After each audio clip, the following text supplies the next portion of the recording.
नमस्कार, मैं हूं मानस पांडे और आप सभी का स्वागत है टॉपर्स कोड या UP academy for civil services में। मैं आपको रोज बताता हूं और आज फिर बताऊंगा कि अगर आप यूपीएससी और यूपी पीसीएस की तैयारी कर रहे हैं तो डेली 5 घंटे जरूर पढ़िए, चाहे आंधी आए चाहे तूफान आए। और उस 5 घंटे में से 4 घंटे अगर आप प्रीलिम्स को दे रहे हैं तो 1 घंटे मेंस को जरूर दीजिए इस समय। और अगर मान लीजिए वो 1 घंटे भी ना दे पाए तो कम से कम आधे घंटे जरूर दीजिए। और उस आधे घंटे में क्या करेंगे, जीएस के 4 पेपर है, किसी एक पेपर, जैसे इस समय मैं पढ़ा रहा हूँ जीएस पेपर 2, इस पेपर का एक टॉपिक आप अच्छे से 15 मिनट में पढ़ लें और अगले 15 मिनट में उस टॉपिक से रिलेटेड एक प्रश्न लिखें। और उस प्रश्न का उत्तर लिखने के बाद जो टॉपर्स कोड की एआई बेस्ड टेस्ट सीरीज है, यूपीएससी के लिए अलग है, यूपी पीसीएस के लिए अलग है। यूपीएससी में ऑप्शनल के साथ है, यूपी पीसीएस में सारे सब्जेक्ट को कवर कर रही है। उस पे जाइए, अपलोड करिए अपना उत्तर और अपलोड करने के बाद विद इन ए सेकेंड अपने उत्तर को इवेलुएट करा लें कि आपको 12 या 8 मार्क्स में से कितने नंबर मिल रहे हैं। ठीक, तो चलिए शुरुआत करते हैं। इस समय मैं पढ़ा रहा हूं यूपी पीसीएस या यूपीएससी के जीएस पेपर 2 को, यानी इंडियन पॉलिटी और इंटरनेशनल रिलेशनशिप वाला। और आशा है आपको ये वीडियो अच्छी लगेगी। ऐसा आप लाइक करके मत बताइए, कमेंट बॉक्स में वीडियो के बाद बताइएगा। आज का टॉपिक बड़ा इंपॉर्टेंट है। सबसे पहले मैं आपको वो प्रश्न बता देता हूं जो मेंस में प्रश्न आएगा। वो आएगा explain the act of settlement, यानी एक्ट ऑफ सेटलमेंट को एक्सप्लेन करिए, या इसका दूसरा नाम है अमेंडिंग एक्ट ऑफ 1781। ये दो नाम से ये आ सकता है। क्या कि what are the features of act of settlement या what are the features of amending act 1781। तो चलिए इस वाले में शुरुआत करते हैं। पिछली क्लास में मैंने आपको बताया कि रेगुलेटिंग एक्ट पारित हुआ 1773 में और पहली बार अंग्रेजों ने कंपनी के काम को कंट्रोल करना शुरू किया कि कंपनी क्या करेगी, कैसे करेगी, उन सब के काम के लिए उसने क्या किया, अपने रेगुलेशन बनाने शुरू किए। और उस रेगुलेशन में उसने बनाया एक सुप्रीम कोर्ट और दूसरा बनाया उसने बंगाल के गवर्नर को बना दिया बंगाल का गवर्नर जनरल। और गवर्नर जनरल को ताकत ये दे दी कि जो और बंबई और मद्रास के गवर्नर थे उसको उसके अंडर में कर दिया।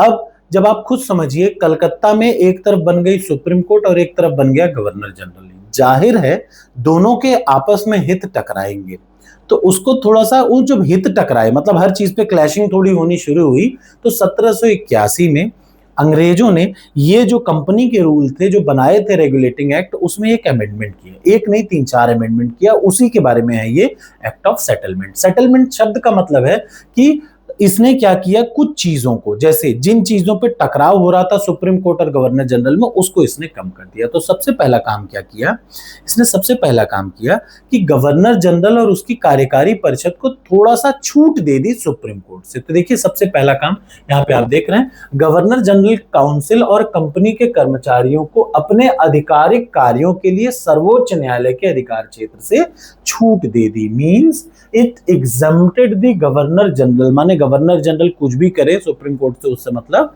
नहीं होना चाहिए। ये सबसे पहला काम किया। और इतने पे ही नहीं रुका, क्योंकि भाई एक सेंट्रल एडमिनिस्ट्रेशन की नींव रखनी थी, सेंटर को मजबूत बनाना था। सेंटर का मतलब गवर्नर जनरल को मजबूत बनाना था। तो एक काम उसको अलग कर दिया कि सुप्रीम कोर्ट गवर्नर जनरल के काम को नहीं देखेगी, गवर्नर जनरल फ्री है अपना काम करने पे। दूसरा, जो जैसे सुप्रीम कोर्ट एक है सेंट्रल लेवल पे पूरे भारत में काम देखने के लिए अंग्रेजों का, वैसे ही उसने क्या किया था, सारे स्टेट लेवल पे जो प्रोविंस थे, जो जितने प्रोविंस थे उनके लिए प्रोविंशियल कोर्ट थी। तो क्या किया, इस एक्ट के, इस अमेंडमेंट के तहत उसने क्या किया, जितने भी प्रोविंशियल न्यायालय थे, जो प्रोविंशियल कोर्ट्स थे, उनको रेगुलेट करने के लिए सुप्रीम कोर्ट को नहीं दिया, उसने उनके रेगुलेशन बनाने के लिए दे दिया गवर्नर जनरल इन काउंसिल। यानी अगर कोई मामला प्रांतीय न्यायालय से क्या होता है, ध्यान से देखिएगा, कोई प्रांतीय न्यायालय से अपील होती है, कोई प्रांतीय न्यायालय से नहीं संतुष्ट है, तो सुप्रीम कोर्ट सीधा नहीं जाएगा, वो कहां जाएगा, गवर्नर जनरल पे जाएगा। सीधा सीधा डायरेक्टली कहां नहीं जाएगा, सुप्रीम कोर्ट नहीं जाएगा। दूसरी और चीज देखिए उसने क्या किया, राजस्व मामलों को सर्वोच्च न्यायालय के अधिकार क्षेत्र से बाहर रख दिया। दूसरी चीज और क्या किया, जो गवर्नर जनरल इन काउंसिल है उसको प्रांतीय न्यायालयों के लिए विनियमन, रूल बनाने का, रेगुलेशन बनाने का, लॉ बनाने का अधिकार दे दिया। तो अब आप देख रहे हैं जो एग्जीक्यूटिव है धीरे धीरे उसको पावर दी जा रही है। पावर का मतलब कि अगर कोई राज्य के न्यायालय हैं वो किस आधार पर काम करेंगे, उनका रेगुलेशन कौन कर रहा है, सुप्रीम कोर्ट नहीं कर रहा है, वो कौन कर रहा है, कानून बनाने का काम इसने धीरे धीरे गवर्नर जनरल और उसकी कार्यकारी परिषद को दिया। एक और काम किया, जो सर्वोच्च न्यायालय थी उसको कलकत्ता के सभी निवासियों पर क्या दे दिया, अधिकार क्षेत्र दे दिया। ठीक, ये बहुत जरूरी था। और अधिकार क्षेत्र जब दिया तो कलकत्ता में सिर्फ हिंदू तो थे नहीं, हिंदू थे, मुस्लिम थे, तो हिंदुओं को हिंदू के कानून के आधार पर और मुस्लिम को मोहम्मदान कानून के आधार पर उसने निर्णय देना शुरू किया। इसके आधार पर यानी कहा गया कि सुप्रीम कोर्ट अब से हिंदुओं का जब भी कोई मामला होगा हिंदू कानून के अनुसार निर्णय देंगे, और मुस्लिमों का कोई मामला होगा तो मोहम्मदान कानून के अनुसार आप उनके मामलों में निर्णय दिया करेंगे। ये इंपॉर्टेंट 6 चीजें आपके सामने दिख रही हैं, ये 6 अमेंडमेंट किए गए। यानी इन शॉर्ट जो गवर्नर जनरल और उसकी काउंसिल थी, पहला तो उसको सुप्रीम कोर्ट के अधिकार क्षेत्र से बाहर कर दिया। दूसरा, गवर्नर जनरल और उसकी काउंसिल को अधिकार दिया गया कि जो प्रांतीय न्यायालय हैं, मतलब छोटे छोटे स्टेट वाले जो न्यायालय हैं, उनसे कोई मामला अगर जाएगा, उनसे कोई संतुष्ट नहीं है तो सुप्रीम कोर्ट ना जाएगा, वो अपील सीधे सीधे गवर्नर जनरल के पास आएगी। प्लस गवर्नर जनरल और उसकी कार्यकारी परिषद के पास ये पावर है, वो विनियमन यानी रेगुलेशन कर सकता है, उनके कानून नियम कानून बता सकता है, बना सकता है, किसके, प्रांतीय वालों के। तीसरा, अगर सुप्रीम कोर्ट है कलकत्ता में तो कलकत्ता के सभी निवासियों पर सुप्रीम कोर्ट का नियम चलेगा, ये कहा गया। अब कलकत्ता में हिंदू मुस्लिम दोनों थे, तो हिंदुओं पे हिंदू कानून और मुस्लिमों पे मोहम्मदान कानून के अनुसार चलेगा।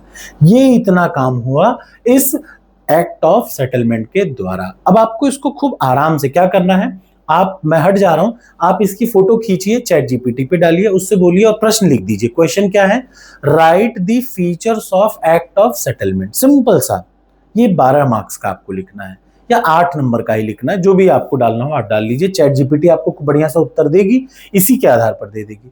अपने उत्तर को एक कॉपी में बिना देखे लिखिए, और बेटर है कि चैट जीपीटी ना भी करे तो एग्जैक्टली यही 6 पॉइंट को बिना देखे कॉपी में लिखिए।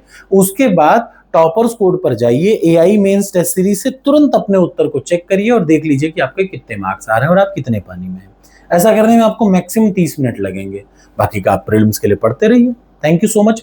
प्रीलिम्स के लिए और मेंस के लिए मैं रोज सुबह 9 बजे टारगेट दे रहा हूं, वो करिए।